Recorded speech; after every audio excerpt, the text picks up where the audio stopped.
Sima Bahous. Mr. President, distinguished members of the Council, let me begin by commending Panama for ensuring that this discussion spotlights the rights and realities of women and girls in the Sahel, where the world's gravest concerns converge: terrorism, coups, environmental collapse, poverty, hunger, dwindling development financing, shrinking humanitarian access, a weakening multilateral system, and a declining UN presence on the ground.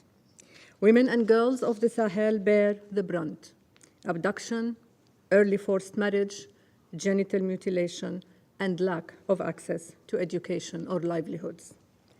I will highlight how 5 of these overlapping crises land specifically, violently, and disproportionately on the bodies of women and girls and on their futures. Some of the data I present draws on recent briefings shared by the UN Special Coordinator for the Sahel. First, terrorism. No region is more affected. Life for women and girls under terrorist control is one of erasure from public space. Their freedom, movement, and appearance are policed and restricted. In Niger, Mali, and Burkina Faso, over 1 million girls are out of school because of attacks or threats. Abduction is not a byproduct of terrorism in the Sahel. It is a tactic. In Burkina Faso alone, the number of women and girls abducted rose by over 218% last year. Across the wider region, 60% of out-of-school girls have never set foot in a classroom. When a girl loses her education, she becomes vulnerable to mutilation, to early marriage, to early pregnancy, and to trafficking. In Mali, Niger, Chad, and Burkina Faso, child marriage rates rank among the highest in the world. Female genital mutilation affects 90% of women in Mali and 76% in Burkina Faso. Maternal mortality itself, driven by early pregnancy and poverty, is tragically among the highest anywhere on earth. Second, poverty. As violence displaces families and shutters markets, women's livelihoods vanish and household resilience collapses. Burkina Faso, Chad, Mali, and Niger are in the bottom 10 countries globally on the Human Development Index and on the Gender Development Index. Third, food insecurity. Levels nearly doubled this summer compared to just 18 months ago. Droughts grow harsher, with heat-related mortality expected to increase 4-fold in the region by 2080. The distances women and girls travel to fetch water or firewood are growing longer, with their safety is shrinking. 2/3 report feeling unsafe on these journeys in a region that already ranks amongst the highest globally for reported cases of sexual and gender-based violence. Fourth, the world is pulling away. Humanitarian funding is drying up. Only 8% of this year's humanitarian needs were funded by this May. Development assistance has dropped by nearly 20% in the last 2 years. The impact of this cannot be denied. In Burkina Faso, 45% of women's empowerment projects have been suspended. Inflation and debt is squeezing gender equality out of budgets. Funding for women, peace, and security is often the first to go out. Gender ministries are being merged, erased, or defunded. Fifth, democratic space closing in. In many parts of the Central Sahel, the space for civil society, media, and women's political participation is shrinking.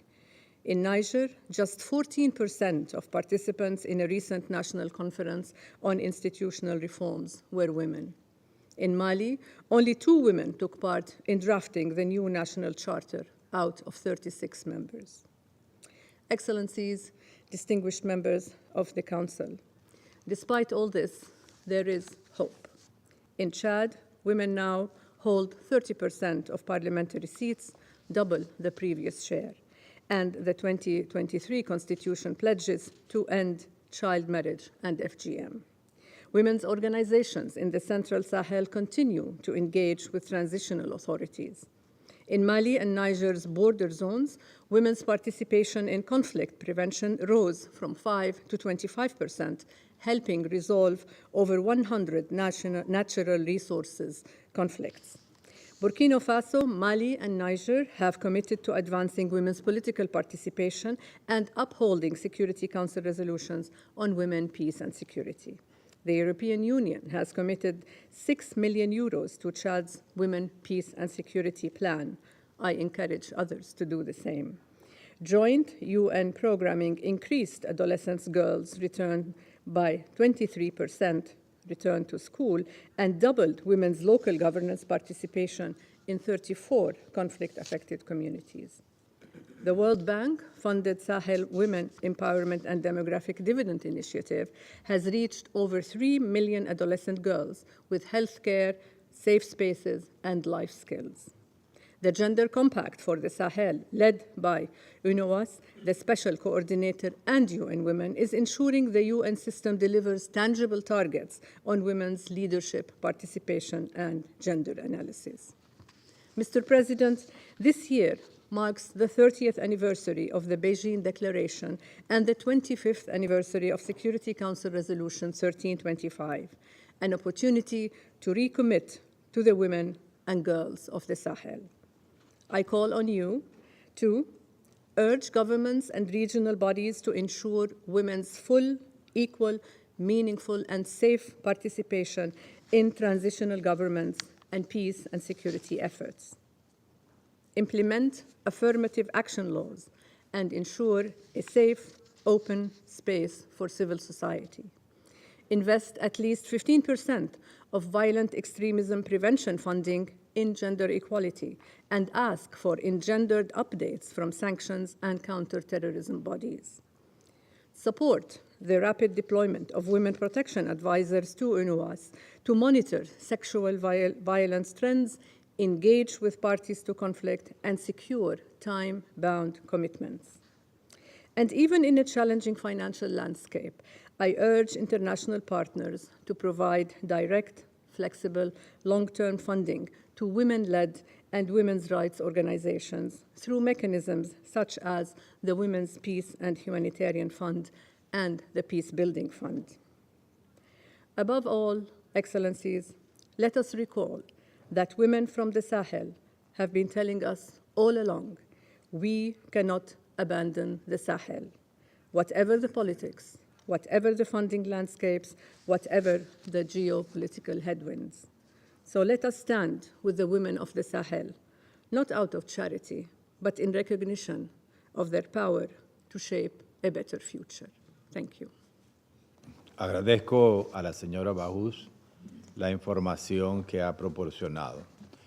Doy ahora la palabra a la señora